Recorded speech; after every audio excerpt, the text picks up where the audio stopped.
बाद संसद का बजट सत्र शुरू होगा और इस सत्र में भी कांग्रेस और इंडिया गठबंधन की तरफ से बाबा साहब के अपमान का मुद्दा उठाने की पूरी तैयारी कर ली गई है। तो संविधान, जाति जनगणना और आरक्षण के मुद्दे पर भी विपक्ष बेहद आक्रामक रहने वाला है। बजट सत्र के दौरान ही दिल्ली विधानसभा के चुनाव भी होने हैं और दिल्ली के चुनाव परिणाम का असर देश की राजनीति पर पड़ने की पूरी संभावना है, खासतौर पर बिहार में, क्योंकि दिल्ली में बड़ी आबादी पूर्वांचलियों की है। वैसे बिहार से जो संकेत आ रहे हैं बीजेपी के लिए वो अच्छे नहीं कहे जा रहे। नीतीश कुमार और चिराग पासवान की नाराजगी की खबरें आ रही हैं, तो जीतन राम मांझी भी बागी तेवर दिखा रहे हैं। इन सब के बीच अब अचानक ही ईडी सक्रिय हो गई है और सबसे बड़ी बात तो ये है कि कार्रवाई बीजेपी विरोधियों पर नहीं हो रही, बल्कि गठबंधन के सहयोगियों पर हो रही है। तो आखिर क्यों ईडी की चाल पलटती दिख रही है? क्या केंद्र में मोदी सरकार पर बड़ा संकट आ गया है? आज हम इसी पर अपनी स्पेशल रिपोर्ट में करेंगे बात। नमस्कार, आपके साथ मैं देवोश्री भट्टाचार्य गोस्वामी। बिहार में चर्चा चल रही है कि नीतीश कुमार तो पहले से ही बीजेपी से नाराज चल रहे थे, वो पाला भी बदल सकते हैं। ऐसे में क्या चिराग पासवान बीजेपी के साथ रहेंगे? क्योंकि नाराजगी उनकी भी दिखाई दे रही है। नीतीश से पहले चिराग के पाला बदलने के दावे तक किए जा रहे थे, क्योंकि केंद्र सरकार के कई विधेयकों का जितना तीखा विरोध चिराग पासवान की तरफ से किया गया, वैसा बीजेपी के किसी दूसरे सहयोगी ने नहीं किया। और जब विधानसभा चुनाव से पहले चिराग के महागठबंधन के करीब जाने की खबरें आने लगी, तो बीजेपी हाईकमान की बेचैनी भी दिखने लगी।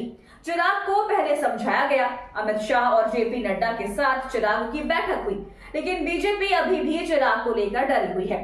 चिराग पासवान की पार्टी एलजेपीआर के पास 5 सांसद हैं। अगर ये सांसद हट जाते हैं तो मोदी सरकार पूरी तरह से चंद्रबाबू नायडू के समर्थन पर आ जाएगी, क्योंकि चिराग और नायडू के 16 सांसदों को मिला लिया जाए तो ये संख्या 21 हो जाती है, जबकि बीजेपी के पास केंद्र में जो बहुमत है वो 293 सदस्यों का, यानी बहुमत से 21 सीट ज्यादा है। ऐसे में बीजेपी की तरफ से पहले से ही तैयारियां शुरू हो गई हैं और इन्हीं तैयारियों के बीच खबर सामने आई कि ईडी ने चिराग पासवान के बेहद करीबी पर छापा मारा है। ईडी की कार्रवाई को चिराग पासवान के लिए बड़ा संकेत भी बताया जा रहा है। कहा जा रहा है कि अगर चिराग के तार एनडीए से टूटते हैं तो केंद्रीय जांच एजेंसियां उन तक भी पहुंच सकती हैं। ईडी का छापा एलजेपीआर के नेता हुलास पांडे के 3 ठिकानों पर पड़ा है। ईडी ने जिन ठिकानों पर छापेमारी की उसमें पटना के 2 और बेंगलुरु का 1 ठिकाना शामिल है। ईडी के सोर्सेस से जो जानकारी मिल रही है उसमें कहा जा रहा है कि ये पूरी छापेमारी आय से अधिक संपत्ति के मामले में की गई है। चिराग पासवान के करीबी नेता हुलास पांडे बाहुबली विधायक सुनील पांडे के भाई भी हैं। ईडी ने पटना स्थित गोला रोड और बेंगलुरु के ठिकाने पर छापेमारी की। दावा किया जा रहा है कि ईडी को इस दौरान कई अहम जानकारी मिली है। जानकारी मिलने के बाद ईडी की ओर से ये कार्रवाई की गई। हुलास पांडे पर पहले से कई मामले दर्ज हैं। हुलास पांडे कई कारोबार से जुड़े हुए हैं। उन्हें चिराग पासवान का बेहद करीबी बताया जाता है। इस छापेमारी से सियासी गलियारों में अलग तरह की चर्चा शुरू हो गई है। चर्चा है कि मोदी के हनुमान चिराग पासवान के करीबी भी ईडी के दायरे में आ रहे हैं। ईडी छापेमारी के बाद ही कुछ बता पाएगी कि एजेंसी को क्या आपत्तिजनक मिला है। फिलहाल छापेमारी के जारी होने की खबर है। कहा जा रहा है कि ईडी को सूचना मिली थी कि हुलास पांडे के पास आय से अधिक संपत्ति है। उसके बाद ईडी ने ये छापेमारी की है। हुलास पांडे का व्यवसाय किस तरफ और कितना फैला हुआ है ये लोगों को पता नहीं है। उनके एक भाई संतोष पांडे जो राजनीति से दूर रहते हैं, उनका कंस्ट्रक्शन का बिजनेस है। हुलास पांडे को चिराग पासवान की पार्टी का मजबूत स्तंभ माना जाता है। वे पार्टी में अहम भूमिका निभाते हैं। हुलास पांडे बहुत पहले से लोजपा रामविलास से जुड़े हुए हैं। हुलास के ठिकानों पर पड़े छापे के बाद से ही एलजेपीआर में गुस्सा दिखाई दे रहा है। ये गुस्सा इस बात का है कि एनडीए की सरकार में शामिल होने के बावजूद उनके नेताओं को केंद्र की जांच एजेंसियां निशाना बना रही हैं। दरअसल कहा जा रहा है कि चिराग पर दबाव बनाने की रणनीति के तहत ही हुलास के ठिकानों पर छापेमारी की गई है। हुलास इस बार विधानसभा चुनाव लड़ने की तैयारी कर रहे थे और चिराग पासवान की तरफ से भी उन्हें हरी झंडी दे दी गई थी। लेकिन अब ईडी की कार्रवाई के बाद चिराग और हुलास दोनों ही बैकफुट पर दिखाई दे रहे हैं। वैसे तो बिहार विधानसभा चुनाव में अभी करीब 1 साल का वक्त है, लेकिन बिहार में जिस तरह का राजनीतिक माहौल है उसमें कहा जा रहा है कि चुनावों का ऐलान समय से पहले भी हो सकता है। वैसे चुनाव किसी भी समय हो, लेकिन इस समय बिहार का जो राजनीतिक माहौल है उसमें राजनीतिक दल अभी से ही सीट बंटवारे के फॉर्मूले को तलाशने में जुटे हुए हैं। चिराग पासवान की पार्टी की तरफ से 40 से 45 सीटों पर चुनाव लड़ने की दावेदारी की जा रही है। वैसे पार्टी के नेता तो ये संख्या 60 तक बता रहे हैं, लेकिन बीजेपी हाईकमान चिराग की पार्टी को 25 से ज्यादा सीट देने को तैयार नहीं है। दूसरी तरफ चिराग इतनी कम सीटों पर चुनाव लड़ने के लिए तैयार नहीं होंगे और इसीलिए अभी से ही उन पर दबाव बनाने की रणनीति अपनाई जा रही है।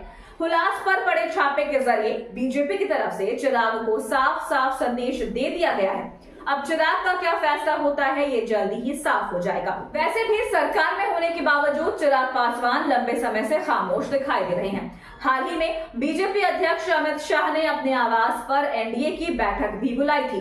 इस बैठक में भी चिराग पासवान नहीं पहुंचे थे।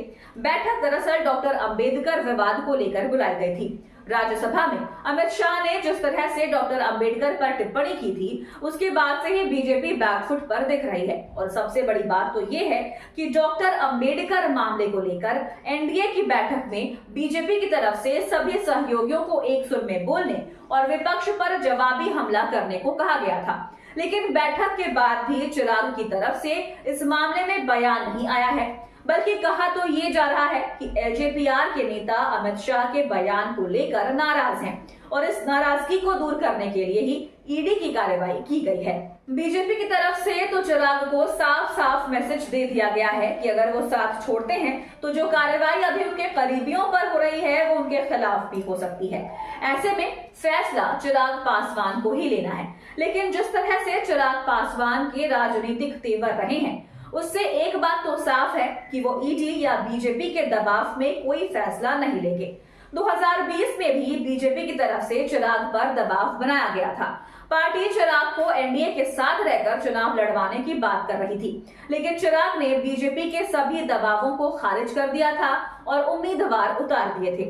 वो बात अलग है कि चिराग पासवान ने बीजेपी के खिलाफ उम्मीदवार नहीं उतारे थे।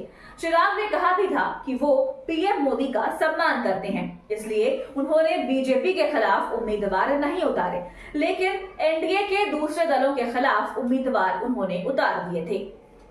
तो आपको हमारा ये वीडियो कैसा लगा हमें कमेंट करके अपनी राय जरूर दीजिएगा। अगर आप ये वीडियो फेसबुक पर देख रहे हैं तो हमारे पेज को लाइक करें और अगर आप ये वीडियो यूट्यूब पर देख रहे हैं तो हमारे चैनल को सब्सक्राइब करना ना भूलें और देखते रहिए द धाकड़ न्यूज और बेल आइकन दबाना ना भूलें। तो आपको हमारा ये वीडियो कैसा लगा हमें कमेंट करके अपनी राय जरूर दीजिएगा। अगर आप ये वीडियो फेसबुक पर देख रहे हैं तो हमारे पेज को लाइक करें और अगर आप ये वीडियो यूट्यूब पर देख रहे हैं तो हमारे चैनल को सब्सक्राइब करना ना भूलें और देखते रहिए द धाकड़ न्यूज और बेल आइकन दबाना ना भूलें।